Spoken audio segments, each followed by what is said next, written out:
tu ne te bats pas, ils ne te respecteront pas. Tout seul, on va plus vite, ensemble, on va plus loin. C'est un député TikTok, et donc ils m'ont méprisé. Ça critique, mais ça clique. Se tromper fait partie de l'apprentissage. Je me fiche de Cyril Hanouna, je sais c'est le Larban qui, c'est le Larban Bolloré qui est le véritable problème.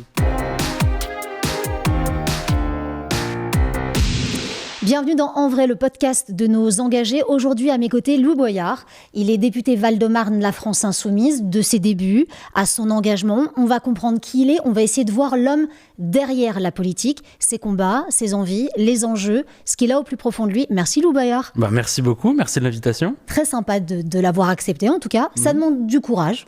Oh, on fait ça toute la journée, donc... Le courage ou accepter ? Non, je pense que nous, notre rôle, c'est de dire des choses. Après, utiliser un récit personnel pour faire de la politique, je trouve que c'est toujours intéressant, donc c'est pour ça que ça me fait plaisir d'être là. Eh bien alors top. On a une règle principale dans cette émission. Elle s'appelle En Vrai. Ça veut dire que c'est de la vérité. On fait que ça à la France Insoumise. C'est même ça qu'on nous reproche. Alors, c'est vous qui mettez les limites ou pas ? Et puis, il y a une autre règle pour que cette émission... continue, se fasse, c'est que c'est l'invité qui décide le ton qu'on utilise. Et par ton, c'est cette question. On se dit tu, on se dit vous, on se dit quoi ? Je le prends pas personnellement. Moi, j'ai beaucoup de mal. Alors, il y a beaucoup de gens, notamment de mon âge, qui viennent et qui me vouvoient. Et moi, je leur dis, mais tutoie-moi, on a le même âge. Donc moi, ça me va de se tutoyer. On dit tu. On dit tu. C'est votre dernier mot, comme au jeu de... C'est mon dernier mot. Allez, d'accord, c'est parti. Louis Boyard, moi, je t'ai découvert en télé la toute première fois, je me souviens. C'était en tant que chroniqueur dans une émission de télé, Hanouna, etc. Comment est-ce qu'à ce moment-là, tu te retrouves ici ? Est-ce que tu as toujours eu cette envie de t'engager ? L'engagement, il vient d'où en vrai ? Alors, j'ai pas du tout... en fait, ça m'est un peu tombé dessus.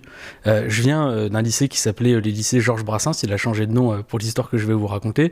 C'était un lycée qui était donc dans le sud du Val-de-Marne, à Villeneuve-le-Roi. Et j'ai fait le collège et le lycée là-bas. Et en fait, c'était un lycée qui avait assez mauvaise réputation. Les professeurs étaient géniaux, la communauté pédagogique était géniale, mais l'état de l'établissement, il était scandaleux, quoi. Au collège, on avait des champignons sur les murs, on était construit sur une ancienne sablière en zone inondable, donc quand on avait les crues de la Seine, on avait des trous dans la cour, on avait des faux plafonds qui nous tombaient dessus, on avait des rats, vraiment, il y avait rien n'allait, quoi. Je me rappelle un moment dans le gymnase, il y a un morceau de plafond de 2 mètres sur 2 mètres qui est tombé juste à côté d'une élève, et ils ont jamais fermé l'établissement. Ah ouais. Et mais moi, je suis arrivé là-bas donc quand j'étais en 3e, et j'avais un peu que connu ça, quoi. Et donc, je fais ma scolarité. Mais il y a une chose qu'on nous disait qu'on n'avait pas, c'était l'amiante. L'amiante, c'est une fibre qu'on a mis dans beaucoup de bâtiments publics. Aujourd'hui, je suis président du groupe d'études amiante à l'Assemblée, d'ailleurs, parce que je veux continuer le combat sur ça. Et en fait, on nous disait qu'il n'y avait pas d'amiante. Et là, il y a un moment, il y a un morceau de plafond qui tombe, mais ça nous arrivait souvent. Les professeurs font expertiser eux-mêmes ce morceau qui est tombé, et on découvre qu'il y a de l'amiante. Et donc, je suis avec mes amis. Il me semble qu'on est en terminale à ce moment-là. Et on se dit, mais en vrai, on se fait pas respecter là. Et donc, on a fait des pétitions en disant, voilà, on demande à avoir une rénovation du bâti scolaire. Ils s'en fichaient. On a fait des manifestations. Ils s'en fichaient.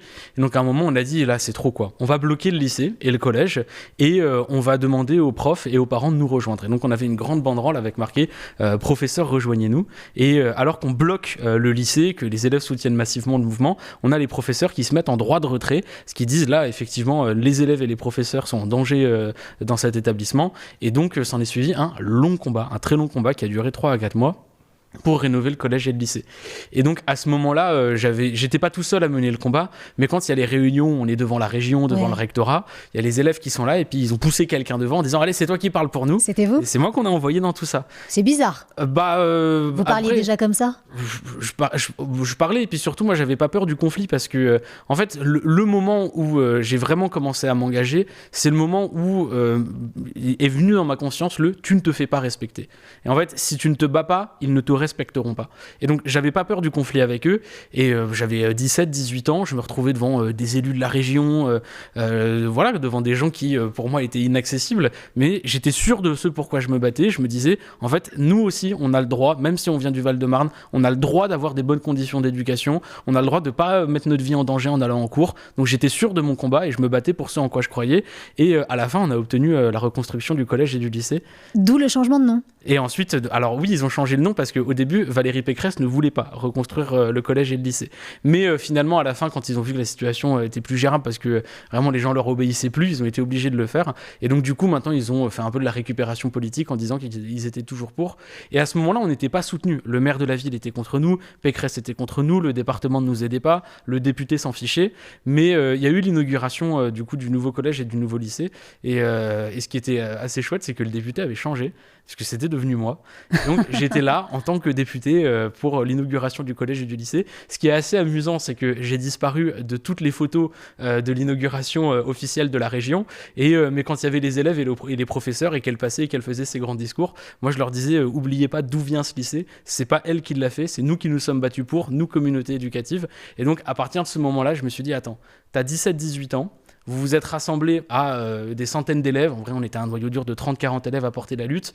On a été rejoints par les professeurs, par les enseignants. Et je me suis dit, attends, à 17-18 ans, tu as été capable de faire racler des dizaines de millions à la région. Mais en fait, tu as le pouvoir de changer les choses. Puis à ce moment-là, le syndicat lycéen que j'avais rejoint parce que j'avais besoin de tracter de mégaphone pour être totalement transparent, au moment où j'ai gagné la lutte, ils m'ont dit Louis, il y a Parcoursup qui arrive. Selon toi, est-ce que tu fais partie des élèves qui vont y gagner ou qui vont y perdre? Je lui dis je vais y perdre. Ils me font regarde, tu te fais pas respecter, engage-toi. Et donc après, je commence le combat contre Parcoursup et puis là. L'engagement ne s'est plus arrêté. Il s'est plus arrêté, non. Cet engagement, il est incroyable quand on vous entend parce qu'il y a plusieurs notions de ce que ça provoque. On parle ici des moteurs. Vous avez dit, je me fais pas respecter, donc je dois agir. Il y a la notion d'injustice. Ouais. Vous voulez rétablir les choses. Et puis vous voulez reprendre votre vie en main. C'est ça ? En fait, c'est ça, mais à la fois, c'est pour des conditions matérielles, c'est très pratique. Je ne veux pas avoir à respirer de l'amiante quand je vais en salle de classe. Mais il y a aussi une notion de dignité. En fait, c'est insupportable quand vous êtes dans des réunions avec des responsables politiques que vous vous battez pour quelque chose qui est évident, à savoir que, en fait, on n'a pas à respirer de l'amiante ou à avoir des faux plafonds qui nous tombent dessus quand on est en classe, et de voir que ces gens, ils considèrent que on peut négocier avec, c'est pas si grave. Et donc, c'est pas seulement une question de conditions matérielles, c'est aussi une question de faire respecter sa dignité. Et donc oui, en fait, c'est à la fois un besoin de le faire parce qu'on n'a pas le choix, mais c'est aussi une volonté de se faire respecter devant des gens qui nous respectent pas. Est-ce que c'est aussi une question de survie ? D'où est-ce que ça vient, cet instinct de survie qu'on sent viscéralement en vous ? J'exige, je dois me faire respecter, il faut que ma voix soit entendue. Parce qu'il y a des gens pour qui ils n'ont pas le choix que de se faire respecter. J'entends sur les gens, mais vous moi, ça vient d'où ? C'est quoi votre enfance ? Vous venez d'où ? Mon enfance. On comprenne. Moi, j'ai beaucoup bougé. Donc, j'avais un père qui était cheminot. Et donc, du coup, j'ai beaucoup déménagé. Moi, je suis né en Vendée. Et je suis retourné après, je vous raconterai. Puis après, ensuite, j'ai fait une partie. Là, j'étais tout bébé, je m'en souviens pas. J'ai été dans les Deux-Sèvres. Puis après, ensuite, j'ai été au Mureau. Puis après, donc, j'ai fait ma maternelle au Mureau. Puis après, ensuite, j'ai fait mon école primaire à Amiens. Puis après, ensuite, j'ai fait ma dernière année de primaire à Bruxelles, en Belgique. Okay. Puis après, ensuite, j'ai fait quasiment tout mon collège en Vendée, à nouveau, à Fontenay-le-Comte, la ville où je suis né. Puis après, ensuite, j'ai fait mon année de troisième dans le Val-de-Marne. Et depuis, j'ai plus jamais quitté mon 9-4. Le 9-4, c'est la famille maintenant, c'est ça, c'est les racines. C'est clair, je bougerai plus jamais du Val-de-Marne. En fait, je suis deux choses. À la fois, je suis vendéen, j'y suis né, j'y ai passé une grande part de ma vie, j'y ai encore des attaches familiales. J'adore la Vendée, c'est un endroit qui est magnifique. Et puis bon, même pour moi qui suis nous, on aime beaucoup la Révolution française. Et l'histoire de la Révolution française en Vendée, c'était quelque chose. Après, pour le coup, à Fontenay-le-Comte, il y a eu des batailles républicaines, donc notre ville, elle est bien lotie. Mais je suis aussi Val-de-Marnais, et aujourd'hui, je vis dans le Val-de-Marne et j'y ai mes attaches. Et puis surtout, dans le Val-de-Marne, c'est un département dans lequel il y a eu une histoire des luttes politiques. Je vous en donne un exemple. Allez-y. Quand je suis devenu étudiant, il y a eu le moment où il a fallu tout payer soi-même, quoi. Donc il faut payer la Navigo, il faut payer les frais d'inscription, vraiment tous les problèmes. Et puis au moment où je paye ma Navigo, j'apprends que le département rembourse la Navigo à moitié. J'ai rentré mon nom, toutes mes informations, et là je reçois, le département vous dit, voilà, parce que vous êtes jeune, nous on considère que vous n'avez pas à payer autant pour vos études, donc on vous aide. Et donc à ce moment-là, je me suis dit, waouh, il y a une politique publique qui concrètement là vient vraiment de me sortir de la galère, parce que comme ça je peux payer mes frais d'inscription. Et ça venait du département qui à l'époque était communiste et qui a fait des choses le Parti communiste a fait des choses exceptionnelles dans le Val-de-Marne, et là aujourd'hui ça n'existe plus. Le département l'a supprimé pour les jeunes parce que le département est passé à droite, et donc je veux poursuivre cette histoire-là. On a fait des belles choses par la lutte, l'histoire de mon lycée, mais aussi ce que les communistes ont pu faire dans le Val-de-Marne, et en fait ce combat-là, si jamais on le perpétue pas, génération après génération, tous les acquis, tous les conquis qu'on a obtenus, on les perd. Donc il faut continuer de lutter. Tous les jeunes de 17 ans sont pas comme vous, à lutter, à vouloir être entendus, à vouloir être respectés, à prendre la parole devant des élus, etc. Ça, moi j'essaie de comprendre. Vous êtes jeune, Louis Boyard. Juste dites-moi quel âge vous avez, que je tombe j'ai du 25 fauteuil. ans. D'accord, très bien. Donc vous avez 25 ans, vous avez déjà fait beaucoup de choses, vous êtes un élu de la République. Je veux juste comprendre d'où ça vous vient. Je comprends l'histoire du lycée, mais est-ce que déjà petit vous revendiquez genre je veux ma part de gâteau, enfin vous voyez ce que je veux dire, je ne sais pas, mais qu'est-ce qui s'est passé à un moment, qu'est-ce qui fait, c'est vraiment là au lycée que ça commence, c'est vraiment là au lycée que ça commence. Moi à l'époque, si vous voulez tout savoir de ce que je faisais de ma préadolescence, le maximum que j'ai fait ça a été diriger une guilde sur World of Warcraft. Enfin je peux pas vous dire que j'ai fait plus. J'ai une enfance. Enfin voilà quoi. Mais non, mais c'est très honnête, et par ailleurs ça a été très instructif. Vous vous rendez compte, vous avez 14 ans et puis vous faites passer des entretiens pour rentrer dans une guilde à des types de 30 ans. Mais c'est ça, c'est la beauté des jeux vidéo. Mais c'est ça mon enfance, et c'est une enfance qui est totalement normale. Bon, il y a des choses. Voilà, c'est l'enfance de la majorité des Françaises et des Français, une enfance tranquille avec son lot de galères, mais avec son lot de bonheur. Est-ce et puis voilà quoi, ça vous tombe dessus. Quand on a un papa qui est cheminot, c'est pas un métier qui est facile, c'est pas les gens qui gagnent le mieux leur vie, etc., qui bougent tout le temps, etc. Comment on garde ses attaches? Comment on se fait des copains? Ça, c'est une vraie question. Bah, pour le coup, à chaque fois parce que c'est vrai que j'ai beaucoup bougé et j'ai beaucoup changé de mode de vie, à chaque fois, je me refais de nouveaux amis. Et c'est pour ça que, à chaque fois, j'essaye toujours de me mettre à la place des gens à qui je parle. Et pour le coup, je connais beaucoup de France, parce que la France, elle est plurielle. Je sais ce que c'est que d'être un jeune de la ruralité. J'en ai été. Je sais ce que c'est que d'être un jeune des quartiers populaires. C'est là où je vis. Donc, bon, je sais pas ce que c'est que la jeunesse bourgeoise, mais il y en a suffisamment à l'Assemblée pour que je puisse savoir ce que c'est. Peut-être que vous y arriverez plus tard, à cette bourgeoisie. Bah, c'est pas quelque chose que je souhaite. C'est pas votre but. Non, c'est pas mon but, et c'est pas le sens que j'ai décidé de donner à ma vie. Il y a des gens qui disent, moi, ce que je veux faire dans la vie, c'est faire plein d'argent. Très bien, écoute, fais ce que tu veux, mon ami. Moi, c'est pas le sens que j'ai décidé de donner à ma vie. Le sens que j'ai décidé de donner à ma vie, c'est me battre pour ce que je crois juste. Et pour le coup, et c'est là où je trouve, c'est quand même quelque chose que je veux signifier, c'est que j'ai jamais fait ça seul. Quand j'ai commencé mon combat au lycée, j'étais pas tout seul, j'ai été entouré. Quand j'ai continué mon combat à l'université, j'étais pas seul, j'étais entouré. Et même aujourd'hui à l'Assemblée nationale, j'ai une équipe, j'ai d'autres députés. Et donc du coup, c'est moi souvent qu'on pousse en avant pour porter la parole, mais pour le coup, c'est toujours un combat qui est collectif. Et c'est ça que j'essaie d'enseigner aux jeunes aussi, c'est de leur dire, en fait, vous pouvez gagner, vous êtes légitime. Tu sais, Louis, ouais. les gens qui viennent et qui sont à ta place sur ce fauteuil, ils nous disent tous la même chose, que l'engagement, il est collectif. Qu'il faut avoir bien sûr en soi cette envie de s'engager. D'ailleurs, ils nous disent tous, franchement, je ne pourrais pas dormir, je ne pourrais pas faire autrement. Mais tous nous disent que c'est collectif. Est-ce que toi, dans cet engagement, si tu ne t'engageais pas, est-ce que ta vie pourrait être lambda, etc. Ou est-ce que c'est quelque chose qui est viscéral? Ça te demande quoi, l'engagement? En soi, oui, je pourrais ne pas être engagé politiquement. Après, pour le coup, je crois que ma génération, il y a beaucoup de gens qui disent les jeunes, ils sont dépolitisés. Moi, j'y crois pas. On est la génération la plus informée de toute l'histoire de l'humanité. Parce qu'on est aussi la génération qui est la plus connectée.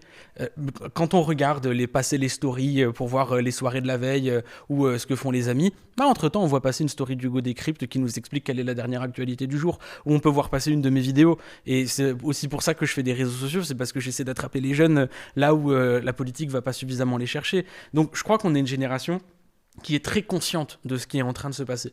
Par contre, la difficulté qu'on a, c'est que les jeunes, s'ils sont connectés à la politique, s'ils ont un avis sur le féminisme, sur le réchauffement climatique, sur le capitalisme ou sur le racisme, là où il y a encore une chose à passer, c'est la connexion aux institutions.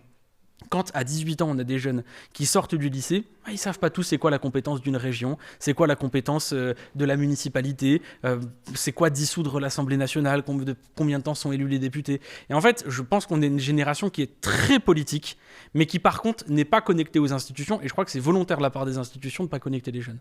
Alors qu'est-ce qu'on fait pour connecter les jeunes, toi dans ton engagement quotidien? Alors, tu as parlé des réseaux sociaux, mais pas que. Comment est-ce que tu fais pour faire ce pont entre la jeunesse que tu représentes, parce que toi aussi, tu es encore jeune, tu as 25 ans, mais l'élu de la République que tu es et qui a fait le pont? Alors, quand je suis arrivé à l'Assemblée nationale, je crois que c'est Le Parisien qui avait fait un papier où on voit en titre « Il va falloir casser quelques codes ». Et quand je suis arrivé à l'Assemblée, j'ai cassé quelques codes. Normalement, tout est feutré. On parle comme si on était très sachant. C'est très protocolaire. Voilà, je ne supporte pas ça. Déjà, premièrement, parce que moi, ça me met mal à l'aise, mais il faut respecter des formes, hein, j'ai pas de souci avec ça. Par contre, je trouve que ça éloigne les gens. Et donc, quand je suis arrivé à l'Assemblée nationale, j'ai assumé de dire que les codes de la génération 2000, je suis né en 2000, les codes de la génération 2000, qui sont les codes d'une génération Internet, on va les utiliser pour faire de la politique. Et en gros, là où souvent sur Internet, c'est les politiques qui ramènent leur monde de politique sur Internet, là j'ai voulu dire non, on va reprendre les codes des réseaux sociaux et on va faire de la politique avec. Et là où aujourd'hui ça peut paraître être des évidences, à l'époque ça ne l'était pas. Le fait de faire du montage, par exemple, il y a beaucoup de députés qui n'avaient personne dans l'équipe qui savait faire du montage. Le fait de savoir faire du montage. Donc toi, tu as une équipe qui t'aide à monter, à trouver les meilleurs moments. J'ai une personne qui passe son temps à ça. Qui met les écritures en gros, qui pop au bon moment avec la petite musique. Voilà, mais faire une vidéo, par exemple, c'est tout bête, mais faire une vidéo dans laquelle il y a 2-3 mots qui défilent en permanence au centre de l'image, avoir quelques zooms de temps en temps, avant ça ne se faisait pas. C'était des codes qui étaient des codes d'internet pour du divertissement, mais on ne le faisait pas pour de la politique. Et ça, c'est toi? Bah, pas que moi, mais pour le coup, j'y ai beaucoup contribué. Et je me rappelle que quand je suis arrivé à l'Assemblée et que j'ai commencé à faire ça, il me disait non mais lui il fait pas de la vraie politique, il est là juste pour faire des vidéos, c'est un député TikTok. Et donc ils m'ont méprisé. Qui c'est qui disait ça? Qui c'est qui te méprisait? Tout le monde, d'une partie de la gauche jusqu'à l'extrême droite. Je me rappelle même de Braun-Pivet qui me disait l'Assemblée nationale n'est pas un challenge TikTok. Mais aujourd'hui, je me réjouis quand même de voir que Bruno Retailleau le fait. Donc ça critique mais ça clique. Ça critique mais ça clique. Comment est-ce qu'on passe du lycée à la télévision, à l'Assemblée nationale, on rembobine, et au lycée, faire partie. Qui c'est qui s'aperçoit de qui tu es, jeune homme, et qui te fait venir sur un plateau de télé? Alors, quand j'ai fini ma lutte au lycée, donc j'étais dans un syndicat qui s'appelait l'Union nationale lycéenne, qui était le syndicat historique pour les lycéens. Et donc moi j'arrive dans ce syndicat à discuter avec les autres lycéens engagés un peu partout en France, et après moult péripéties, je finis par devenir président de ce syndicat lycéen. Et à ce moment-là, il y a les réformes du bac et du lycée qui arrivent, il y a Parcoursup aussi. Et puis, je me retrouve à être invité sur les plateaux de télévision pour parler de ça. Et je me retrouve avec des gens qui savent pas de quoi ils parlent quand ils parlent d'éducation nationale, qui ne savent pas ce que c'est que d'être un jeune dans les années 2020 ou dans les années 2010. Et donc moi je dis bah voilà, je pense que vous avez totalement tort et je vais vous démontrer avec des arguments en quoi je pense que vous avez tort. Et en fait les gens ils avaient pas l'habitude de voir un jeune de 17-18 ans arriver et tenir tête. Mais moi je me disais mon rôle c'est de représenter les lycéens, de défendre leurs intérêts. Tu fais ton boulot. Et donc, très vite, j'ai fait un peu de radio, puis après, ensuite, les gens m'entendaient à la radio. Ah, est-ce que sur BFM TV, vous voulez bien venir pour commenter telle chose sur l'éducation? Puis après, très vite, j'ai commencé à être invité sur beaucoup de chaînes de télévision, pas en tant que Louis Boyard, mais en tant que président du syndicat lycéen, Union nationale lycéenne. Et il y a notamment eu un moment qui a été vraiment très important dans mon engagement, ça a été le moment du mouvement des Gilets jaunes. Pendant le mouvement des Gilets jaunes, il y a eu un immense mouvement lycéen. Je crois que c'est l'un des derniers plus grands mouvements lycéens qu'on ait jamais connus. Beaucoup de lycées avaient bloqué. Et ce qui était intéressant, c'est que les lycéens, ils bloquaient à la fois en soutien aux revendications des Gilets jaunes, parce que c'était leurs parents, mais aussi avec des revendications qui leur étaient propres. Et là, à ce moment-là, je me retrouve à être invité au ministère de l'Éducation nationale, parce que vu que je faisais beaucoup de plateaux de télévision et que notre syndicat lycéen, il faisait passer des... Voilà, il disait manifestation tel jour, on organisait la lutte. Je me suis retrouvé à la fois à être... pas porte-parole d'un mouvement parce que j'étais pas le seul porte-parole, mais voilà, à en faire partie et ensuite à devoir discuter avec les institutions pour leur dire que si jamais ils voulaient que les lycéens s'arrêtent, il allait falloir supprimer Parcoursup, arrêter les réformes des lycées et mettre quelques milliards dans le pot. Bon, tu arrives dans cet endroit, on imagine que tu hallucines un petit peu effectivement, tu portes la parole des lycéens.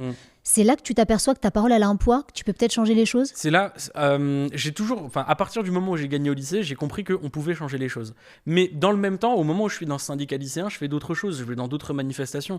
Et dans ces manifestations, dans ces réunions, j'y rencontre les militantes féministes qui m'expliquent ce que c'est que le patriarcat. J'y rencontre les militants des quartiers populaires et des coloniaux qui m'expliquent l'histoire coloniale de la France, ce qu'est le racisme, les militants écolos, les militants LGBT. Et tout ça, ça participe à une construction idéologique, politique. Et dans le même temps aussi, et il y a une autre rencontre qui est importante dans ma vie, c'est aussi dans ce moment-là où je suis ce que Jean-Luc Mélenchon fait sur YouTube. Il faisait les revues de la semaine et je ne manquais aucune revue de la semaine de Jean-Luc Mélenchon. Moi, à ce moment-là, je me disais, bon, quand même, les Insoumis, ils font du bon boulot, mais j'étais dans un syndicat, je me suis dit, fais pas encore le pas vers la politique. Mais j'écoutais, je suivais. Tu lui envoyais des messages à l'époque ou pas encore? Non, on se connaissait pas. Zéro contact, tu suis ses vidéos? Moi, je suivais ce qu'il faisait sur YouTube, je regardais ce que faisaient les députés Insoumis, mais pour moi, c'était pas le même monde. Moi, pour le coup, j'étais dans des réunions avec la CGT, avec Force Ouvrière, avec Solidaire, parce qu'ils discutaient aussi beaucoup avec les syndicats lycéens, et j'étais dans le monde syndical, avec les syndicats étudiants aussi. Et du coup, tout ça, ça a participé à ma construction politique, qui fait aujourd'hui le combat que je mène. Et donc, au moment où j'arrive, du coup, dans ces réunions au ministère, moi, j'hallucine pas, moi, ça me fait rire, parce que je sais que c'est pas tous les jours que mon histoire se produit et j'ai la chance que ça tombe sur moi. Et donc du coup, quand j'arrive là-bas, moi ça me fait rire en me disant quand même c'est cocasse comme situation. Et puis quand j'entendais ces personnes du ministère me dire ah non mais quand même là ça bloque les lycées et compagnie, vous pourriez pas leur dire de se calmer. Je leur disais mais moi, je peux leur dire de se calmer, ils se calmeront pas, c'est vous qui devez les calmer. Maintenant faites des choses, qu'est-ce que vous annoncez sur Parcoursup, sur la réforme du lycée? Ah nous, on fera absolument rien. Je disais, vous n'aurez rien de ma part. Et eux-mêmes, ils ne s'attendaient pas à avoir quelqu'un qui leur tenait tête. Donc à ce moment-là, j'étais dans la lutte. Et encore une fois, j'étais pas tout seul. J'étais entouré de personnes qui m'aidaient à être dans cette lutte. On est toujours dans ce collectif que tu nous as exprimé. Toujours dans le collectif. Et parce que oui, quand je suis invité là-bas, ensuite, juste après, je dois aller dire aux copains ce que j'ai fait. Et si jamais les copains découvrent que j'ai fait n'importe quoi, je vais me faire taper sur les doigts. Oui, ça veut dire que là, à ce moment-là, toi, tu dois rendre des comptes déjà. Toujours. Et c'est super important. Tout seul, on va plus vite, ensemble, on va plus loin. Et c'est pour ça que je crois qu'on ne gagnera que par la lutte collective. Je ne crois pas aux histoires personnelles. La télé, elle vient avant ta première rencontre avec Jean-Luc Mélenchon? Ouais. C'est ça? Alors, ouais. Ensuite, il y a le moment... donc, à ce moment-là, je fais du syndicalisme lycéen. Puis ensuite, mon mandat s'achève. Et je me retrouve dans une histoire un peu cocasse. Je ne savais pas ce que je voulais faire pour aller à l'université. Et comme j'avais passé beaucoup de temps à m'engager dans le syndicat lycéen, j'ai eu des notes... correct quoi, mais c'était pas le 18 de moyenne qui permet d'ouvrir les grandes écoles et c'était pas non plus ce que je voulais. Et j'avais rencontré un avocat qui lui aussi était engagé syndicalement et avec cet avocat on avait discuté et c'était au moment où il y avait Parcoursup et il m'a dit Louis, j'ai une idée. On va te faire candidater dans toutes les facs de droit les plus compliquées de France, où on est sûr que tu vas te faire refuser. Puis après, ensuite, ce qu'on va faire, c'est qu'on va faire un recours au Conseil constitutionnel pour exiger qu'ils te donnent les algorithmes avec lesquels ils ont sélectionné. Et ensuite, on les rendra tous publics et on démontrera que Parcoursup est une aberration. Moi, cet avocat, il me raconte ça, je me dis, c'est un génie, je fonce. Je candidate dans toutes les facs de droit de France. Attends, Louis. Qui est cet avocat? Tu sais que ce podcast s'appelle En Vrai, le podcast des engagés. Je ne veux pas le balancer, mais s'il entend ça, je veux qu'il sache que je le remercie. C'est un avocat très engagé et je le remercie. D'accord, alors vous commentez, vous likez, vous partagez, vous débattez. Si vous avez le nom de l'avocat, vous le mettez, forcément, parce qu'on continue avec En Vrai, le podcast des on est à demi-vrai, le podcast des engagés. Ah bah non, je ne pas son nom parce que je sais pas si j'ai son accord, mais par contre l'histoire est totalement vraie et je crois pas que j'ai déjà raconté. Du coup, je me retrouve à candidater dans toutes les facs de droit et à la fin je me retrouve à être pris dans une fac Assas, qui n'est pas la fac la plus à gauche de France. Donc je me dis bon, on va lutter comme d'habitude, et donc moi je suis pas à Assas Paris, je suis à Assas Melun, et donc je me retrouve à prendre le RER pour aller à Melun. Bon, là-bas la vie était sympa, je poursuis les études, mais je m'engage dans des syndicats étudiants, et notamment on avait là-bas plein d'associations ensemble. Ça s'appelait Assas in Progress et c'était un peu les 2-3 pélos de gauche de la fac quoi. Et après ensuite on rassemble quand même de plus en plus d'associations et il y a des élections étudiantes et à ce moment-là l'association qui a toujours gagné les élections, en fait ces gens se retrouvent à ne pas réussir à déposer leur liste et donc du coup ça se retrouve à être la gauche contre l'extrême droite à Assas. Et il se trouve que c'est nous qui avons gagné les élections. Et donc, quand j'ai été à Assas, dans mon engagement étudiant, nous avons gagné les élections étudiantes à Assas et on a fait gagner la gauche, ce qui est un bon bilan, je trouve, et me rend plutôt confiant pour la prochaine élection présidentielle, parce que la situation ressemble beaucoup. Et donc, tout ça fait aussi partie de mon engagement. Voilà. Mais pareil, en vrai, à l'université, je suivais les études et je trouvais ça passionnant. Mais pareil, l'appel de la lutte, voilà. On comprend que chez toi, c'est viscéral. Bah oui, mais il y a toujours plein de choses à faire. Franchement, attendez, faire gagner la gauche à Assas, ça donne des raisons de se lever le matin quand même. J'ai quand même une question. Du coup, tu les as pas eu les algorithmes? T'as été pris? Non, j'ai été pris pas de à conseil Assas. constitutionnel. Si, on a fait un recours pour certains et on a perdu le recours. Ah donc bah à la non. fin, je me suis retrouvé dans une fac de droite et en plus de ça, j'ai pas eu mes algorithmes. Oui, mais t'as gagné les élections. Mais on a gagné les élections Bon, alors tu vois. à Assas et ça c'était quand même assez drôle. Comme quoi la force du collectif encore. Tout à fait. Et puis du coup on appelait ça Assas la rouge parce que le logo est rouge et parce que la gauche était en tête là-bas. Et donc on a passé un bon moment. J'imagine. Cette question de bon, tu traverses tout ça, t'es fier de toi, tu prends les choses très au sérieux parce que tu nous le racontes avec un peu de détachement et du sourire, mais on sent que t'es là, que t'as investi, que tu rendais compte que tu mouilles la chemise.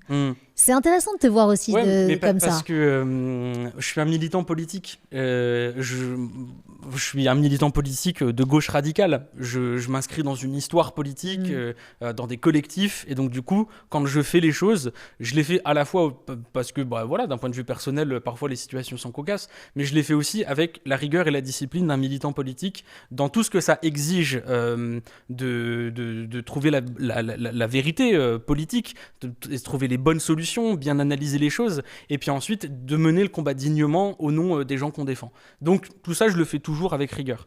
Et même sur les plateaux de télévision, j'avais du coup fait BFM et compagnie. Au moment où je suis à la fac et je fais tout ça, c'est aussi un moment où je me retrouve à faire une chronique sur BFM TV.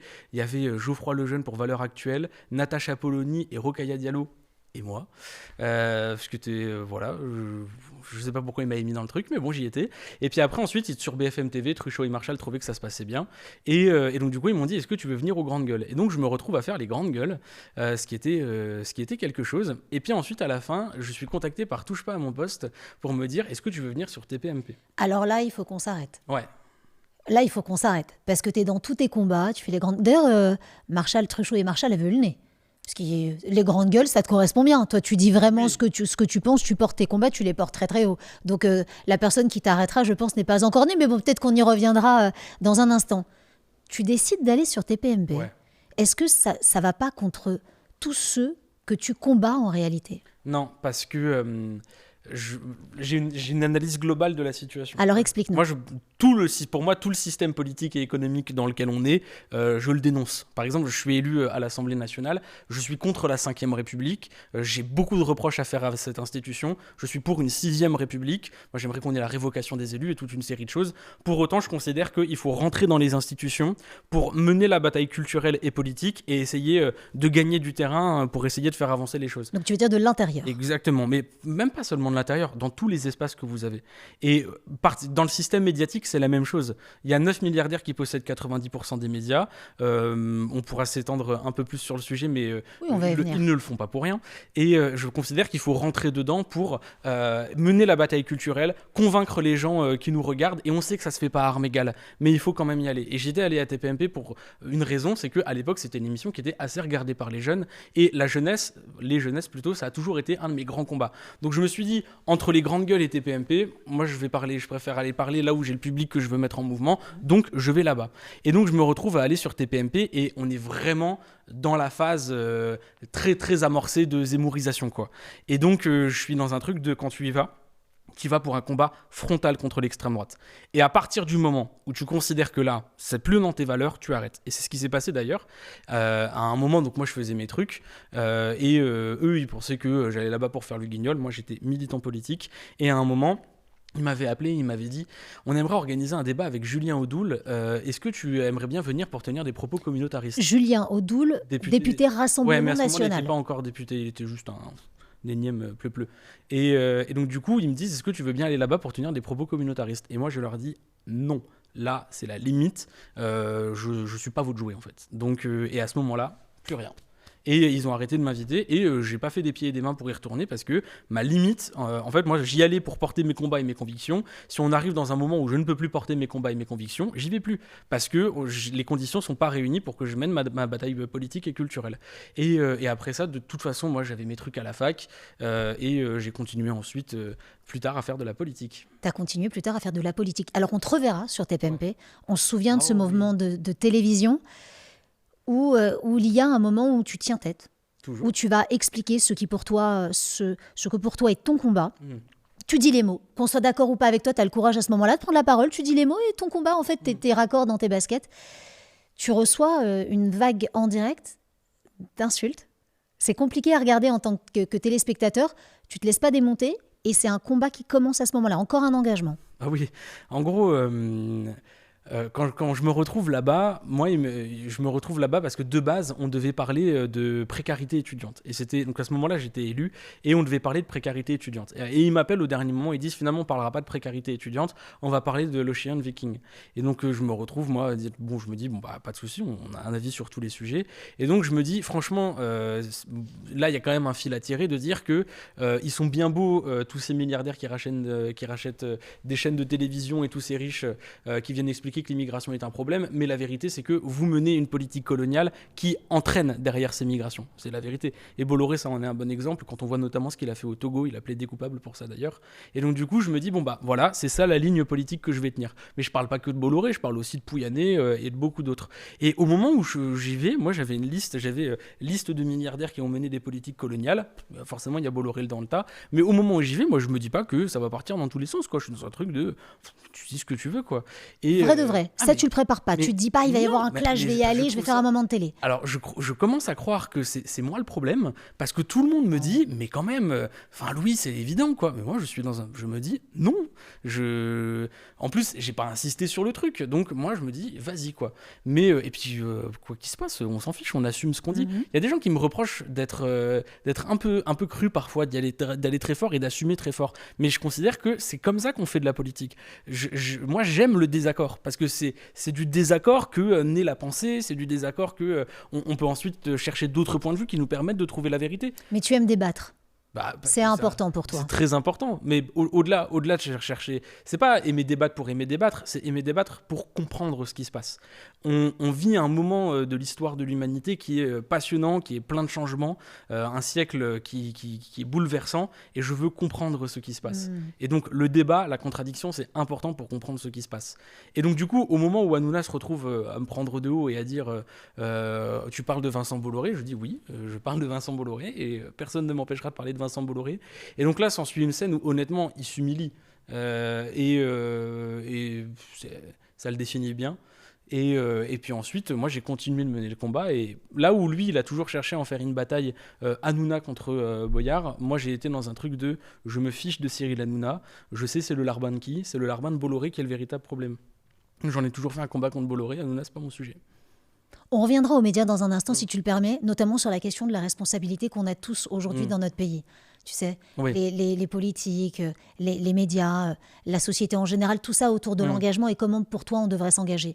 Mais si on continue à rembobiner cette histoire pour comprendre toi, qui tu es, Louis Boyard, l'homme, le jeune homme derrière l'élu, comment elle se fait la première prise de contact, la première relation, peut-être la première rencontre avec Jean-Luc Mélenchon ou avec la France Insoumise? Ça passe par Jean-Luc Mélenchon, ça passe par qui? Alors, comme j'étais engagé dans les combats lycéens ou dans les combats étudiants, j'étais en contact avec différents partis politiques, j'avais des numéros de téléphone, quoi, mais sur un rapport qui était syndical. Puis ensuite vient le moment de l'élection législative où moi, à la dernière élection présidentielle, j'avais publiquement appelé à voter Mélenchon parce que je me disais, déjà, premièrement, c'est celui qui est le plus crédible, deuxièmement, c'est celui qui est en capacité de gagner, donc tout le monde doit prendre sa part, voter Mélenchon. Et puis on rappelle que tu suivais ces vidéos avec oui, déjà à l'époque. Et donc du coup, se retrouve l'élection législative et dans ma circonscription, la 3e circonscription du Val-de-Marne, il y a des militants qui me contactent et qui disent « Écoute Louis, ça pourrait être intéressant que tu sois candidat, on cherche un candidat, qu'est-ce que tu en penses ?» Moi je regarde la 3e circonscription du Val-de-Marne, les derniers scores, si la gauche n'est pas unie, ça le fait pas. Mais je me suis dit bon, là où il faut mener les combats, on mène les combats. J'y vais pas avec... en me disant que ça va le faire. Et puis finalement, j'y vais, donc je m'y engage pour la France Insoumise, on en discute avec les militants, ça se fait. Puis après vient la NUPES et toute la gauche est rassemblée. Et là on se dit, peut-être que ça va le faire finalement. Et donc je me retrouve du coup à être investi pour la NUPES et je deviens élu, quoi. Donc, et c'est à ce moment-là que je suis député. Et donc c'est à ce moment-là que je rencontre Jean-Luc Mélenchon. Et c'est vraiment une rencontre très importante parce que c'est quelqu'un qui, dans ma compréhension du monde, dans les clés d'analyse analyse de la société. C'est quelqu'un que j'ai beaucoup écouté, auprès de qui j'ai beaucoup appris, par ses différents meetings, conférences, interventions télé, par ses bouquins aussi, et toujours en discutant avec lui aujourd'hui, j'apprends énormément, et c'est une rencontre très importante, et non, je suis très content. Et la première fois que tu le rencontres, t'es comment? Ça se passe comment? Il te dit quoi, Jean-Luc Mélenchon? La première fois qu'on se rencontre, disons qu'avec Mélenchon, c'est quelqu'un qui aime deux choses, transmettre et comprendre. Et donc, il pose plein de questions pour essayer de comprendre des choses. Moi, je lui en donne mon opinion. Puis après, ensuite, il m'explique pendant 10 minutes des choses qui sont très intéressantes. Et ensuite, je lui réexplique pendant 10 minutes d'autres choses qui sont très intéressantes. Et ça devient un débat de 1h30 où on parle à la fois de les différentes contradictions du capitalisme jusqu'à est-ce que tu as vu la dernière compétition de League of Legends. Ça part dans tous les sens. Mais c'est ça qui est intéressant. C'est que tout le monde connaît l'homme politique, mais au-delà de ça, c'est une personne, c'est quelqu'un qui est profondément humain et qui surtout est très fier de voir la jeune génération qu'il laisse derrière lui. Pourquoi est-ce que d'après toi, il laisse pas l'occasion de découvrir l'homme qui est derrière le politique aussi? Tu crois que c'est quoi? C'est de la pudeur? Non, parce que vous avez l'homme. C'est ça que les gens ne comprennent pas. C'est que vous avez quelqu'un qui est entré dans les institutions alors qu'il avait moins de 30 ans, qui a été au Parti Socialiste, qui a milité dans des institutions et dans des systèmes qui sont faits pour vous déconnecter de la réalité du peuple. Et à la fin des fins, vous avez une personne qui a une analyse de la société et une connexion au réel, à la réalité des gens, qui est intacte et qui est beaucoup plus pure que beaucoup de gens dans la classe politique. Et donc, vous l'avez vraiment. Quand il est indigné parce que le débat médiatique n'est pas à la hauteur par rapport à la souffrance des gens, il est réellement indigné. Quand il vous parle avec passion de l'histoire, il est passionné de ça. Vous l'avez vraiment. Et moi, c'est ça que les gens me demandent souvent, c'est Jean-Luc Mélenchon, il est comment dans la vraie vie? Vous l'avez. C'est quelqu'un qui est 100% authentique. Et franchement, il y a beaucoup de gens qui passent leur temps à critiquer Jean-Luc Mélenchon. On a une chance énorme de l'avoir. Premièrement, parce qu'il a relevé la gauche. Deuxièmement, parce que c'est l'un des derniers intellectuels de tout le milieu politique. Et troisièmement, parce que c'est quelqu'un qui connaît le pays dans ses profondeurs historiques et sociales. Et c'est pour ça que je suis fier de l'avoir comme camarade, vraiment. Mais ça se sent quand tu parles de lui, hein. Ben oui, mais pas que de lui, hein. Vous imaginez la chance d'avoir une présidente comme Mathilde Panot à l'Assemblée nationale ? Ou d'avoir un mouvement géré par Manuel Bompard, ou une dame qui a une capacité d'analyse qui est extraordinaire comme Clémence Guettet, et j'en passe. C'est pour moi qui me retrouve dans tout ça à 21 ans. Déjà, à 21 ans, normalement, quand vous arrivez dans un parti, vous avez des gens qui vous disent non, toi, tu sais rien, mets-toi à ta place. Moi, on m'a dit non, tu viens, et on m'a donné la parole, on m'a laissé l'occasion. C'est comme ça quand tu arrives ? Bien sûr. Ils ont tout fait pour me dire tu es légitime comme les autres et on va te donner l'espace pour pouvoir faire de la politique comme les autres. Et en plus de ça, entouré de personnes qui sont pas dans l'intrigue, le conflit politique et égotique comme vous voyez partout. On est tous d'accord sur un programme, sur une stratégie et on a un objectif, changer la vie des gens. Et c'est un tel bonheur de pouvoir faire partie d'une formation politique avec des militants politiques aussi engagés. Et puis surtout, n'oubliez pas, hein, c'est la dernière gauche radicale de tout l'Occident. Hein. Ça Pourquoi fait plaisir de faire partie de ça. Parce que l'élection présidentielle qui vient, on a l'occasion de faire quelque chose qui va changer la face de l'Europe et du monde. Et qu'on n'a jamais été aussi proche de pouvoir le faire. Alors justement, on va revenir sur 2027, les objectifs, etc. Mais il y a d'autres questions tout de même en suspens sur les combats que tu as déjà menés. Hein. Tu as 25 ans, tu as été élu très jeune, tes combats, on les a compris, tu as été engagé tôt. Sur les bancs du lycée, à mon avis, petit garçon, on t'entendait déjà. Ouais, tu nous diras, mais quand même. Est-ce que ça te demande beaucoup ? Tu sais, tu dis, si je ne m'engageais pas, je serais obligée de faire des choses. Est-ce que parfois tu dors pas ? Est-ce que tu te dis, là j'ai foiré, là j'ai pas assuré, là on n'a pas réussi, là on aurait pu moins faire ? Tu vois, là, tous les doutes, Bien tous sûr. ces questionnements. Mais oui, souvent. Et c'est bien. C'est ça le conseil que je donne à beaucoup de gens. N'ayez pas peur de vous tromper. Moi, j'ai fait beaucoup d'erreurs. C'est quoi tes erreurs ? Je vais pas faire le long étalage des choses que j'estime avoir ratées. Ça ferait trop plaisir à mes adversaires. Le plus marqué. Au-delà de la politique, tu sais, là on fait pas de politique, on te découvre. Non, franchement, honnêtement, j'en ai pas une qui m'a plus marqué qu'une autre, mais parfois, vous savez, vous devez répondre à un sujet et puis vous répondez pas correctement ce à quoi vous avez pensé, ou voilà, c'est des choses, même dans les relations humaines. Parfois, vous vous comportez pas correctement, vous revenez derrière, vous dites non, là, j'ai pas été juste.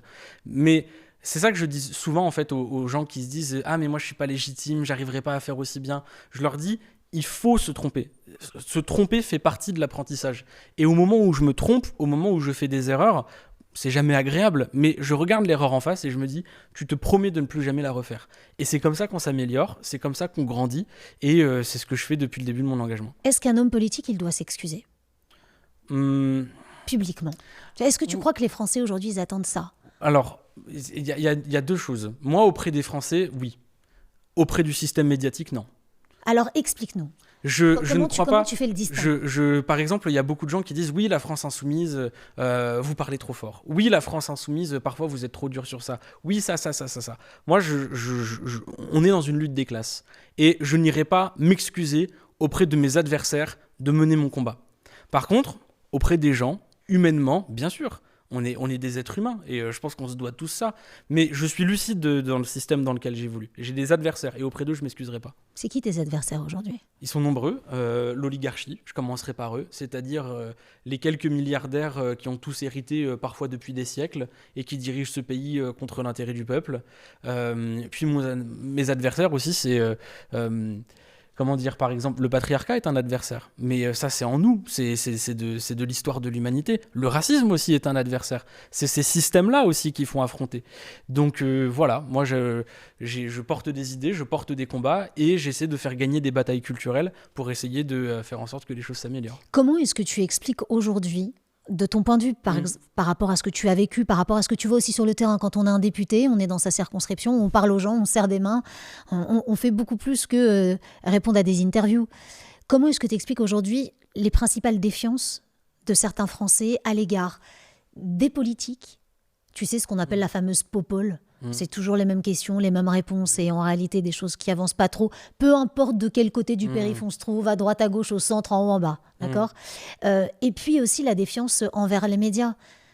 Alors, plusieurs choses. Déjà, je vais commencer par celle sur les médias parce que je trouve que derrière, elle file quelque chose sur le politique. Et puis ça rejoint, tu sais, ce dont tu nous parlais sur l'oligarchie et sur les milliardaires.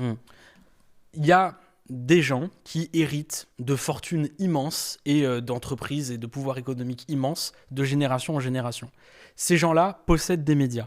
Et l'objectif de ces médias est de cadrer le débat politique. C'est-à-dire de faire en sorte que le débat politique ne revienne jamais sur une remise en cause de leurs privilèges. Vous n'entendrez jamais sur BFM TV parler de l'exonération CMA-CGM, c'est-à-dire une exonération de taxes qui a permis aux propriétaires de la chaîne de se faire des milliards. Vous n'entendrez jamais parler sur les chaînes du milieu Bolloré de comment est-ce qu'il a récupéré l'héritage colonial français pour mettre en place un système néocolonial. Vous n'entendrez jamais parler de est-ce que c'est normal que vous ayez quelques personnes qui, à eux tout seuls, peuvent diriger presque la moitié de la production du pays. Jamais on ne remettra en cause le système de classe et leurs privilèges sur ces médias. C'est pour ça qu'ils les ont achetés. Et donc du coup, nous on se retrouve à aller sur des médias télévisés où déjà c'est pas neutre. Moi, il y a des journalistes qui me disent « Mais vous arrêtez pas de dire qu'on est aux ordres de nos milliardaires, mais moi, mon milliardaire, il m'appelle jamais. » Je dis « Je sais bien qu'il t'appelle jamais. Il a même pas besoin de ça. Naturellement, tu viens défendre ses intérêts. » Je vous donne un exemple. Il y a plein de chroniqueurs. Il y a plein d'éditorialistes. Il n'y a pas un chroniqueur ou un éditorialiste qui appellerait publiquement à voter pour la France insoumise. Tous les éditeurs et tous les éditorialistes et chroniqueurs qui sont censés représenter la gauche ont tous cotisé à un moment pour critiquer la France insoumise. Mais Louis, est-ce que c'est justement le rôle? C'est hyper intéressant cette conversation qu'on a ensemble. Est-ce que d'après toi, en tout cas, c'est le rôle des chroniqueurs, des éditorialistes et des journalistes? Est-ce qu'au contraire, on n'a pas trop été bercé avec ces chaînes d'opinion où on croit que l'opinion est un fait journalistique? Est-ce qu'au contraire, être journaliste, c'est pas prendre du recul et ne surtout pas dire pour qui on vote? Ou ne pas inciter, tu sais, les faits rien que les faits, encore les faits. Moi, je leur reproche pas de pas appeler à voter la France insoumise. C'est pas mon sujet. Ou n'importe qui. Par contre, moi, ce que je leur reproche, c'est leur analyse de la société. C'est qu'il n'y a pas un chroniqueur ou un éditorialiste qui va remettre en cause le système de classe, qui va pointer du doigt la responsabilité de l'oligarchie dans les problèmes qu'on a, qui vont remettre en cause le fait que on est 9 milliardaires qui possèdent 90% des médias, ou qu'on ait une grande part de députés qui aient des actions totales et qui font tout pour essayer de faire en sorte qu'on ne fasse pas un blocage de leurs profits qui derrière pourrait permettre d'alléger un peu les souffrances des Français. Donc pour moi, le système médiatique, est un espace qui a été accaparé par une minorité d'oligarches, de capitalistes, et qui s'en servent pour tout le temps défendre une vision qui défend leurs intérêts. Et du coup, ça fait qu'on a des Françaises et des Français qui regardent le débat médiatique avec ce cadrage-là. Et quand on voit tout ce qui s'est produit, rien que pour moi, le moment où j'ai commencé à m'engager en politique. Quand j'ai commencé à m'engager en politique, j'ai connu MeToo. Puis après, ensuite, il y a eu le mouvement des Gilets jaunes. Puis après, ensuite, il y a eu le mouvement climat.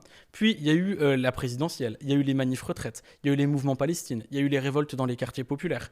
Il y a eu beaucoup de choses.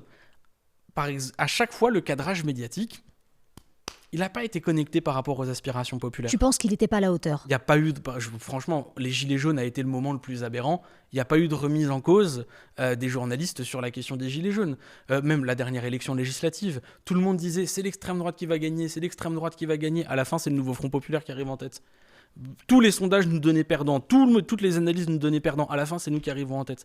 Est-ce qu'il y a eu un moment où ils se sont remis en cause et où ils se sont remis en question ? Non, parce qu'ils ne sont pas là pour ça. Ils sont là pour défendre des intérêts de classe. Donc, quand je vais dans les médias, je sais que je vais dans un espace qui est un espace qui n'est pas fait pour moi, qui n'est pas fait pour que je puisse faire les choses à la loyale, mais par contre, je sais que je vais mener un combat. Et moi, ce que je souhaite, une fois qu'on aura gagné l'élection présidentielle et législative, c'est que ce ne soit plus possible pour un milliardaire de posséder un média à lui tout seul. C'est terminer ce système où vous avez 9 milliardaires qui possèdent 90% des médias. Et une autre chose, j'aimerais beaucoup, et ça, après, charge aux journalistes de s'organiser comme ils veulent, mais j'aimerais aussi qu'on change un peu la manière avec laquelle sont invités les gens sur les plateaux de télévision. Explique-nous ce que tu veux dire. J'en ai marre de voir des vieux bourgeois. Moi, j'aimerais qu'on invite des ouvriers. J'aimerais qu'on invite les mamans qui tiennent à elles toutes seules l'association des quartiers populaires. J'aimerais qu'on invite des jeunes recalés de Parcoursup. J'aimerais qu'on invite le peuple qui n'est jamais présent sur les plateaux de télévision. Et c'est pour ça que parfois, les gens, ils ont l'impression d'être minorisés. Il y a des gens qui disent quand même, vous avez vu, ils sont nombreux, ils sont forts. Je leur dis non. Ils vous font croire ça. Mais la vérité, c'est nous les plus nombreux. C'est nous les plus forts. Est-ce que pour toi, tous les médias sont à mettre aujourd'hui dans le même panier ? Non, Blast fait du bon boulot. Tu parles de médias alternatifs. Si on parle de médias plus conventionnels, qu'est-ce que tu penses, par exemple ? C'est quoi ta position sur l'audiovisuel public, dans le combat que tu mènes, etc. Moi, je crois... je rentrerai pas dans ce qui est fait aujourd'hui par l'extrême droite. Tu veux dire le rapport à l'oncle ? Oui, qui est honnêtement... mais pareil, on pourrait parler de l'extrême droite pendant longtemps. Encore plus soumis à l'oligarchie que CNews, vous avez à l'oncle, et vous avez le RN, et vous avez UDR, qui sont missionnés par Vincent Bolloré et par Pierre-Édouard Sterrin, et ils ne s'en cachent même pas. Donc je ne veux pas rentrer dans ces considérations où, non, moi j'estime que c'est intéressant d'avoir un audiovisuel public. J'ai des critiques à faire sur cet audiovisuel public. Pourquoi est-ce que c'est Madame Saint-Cric qui a autant de responsabilités dans ces histoires ?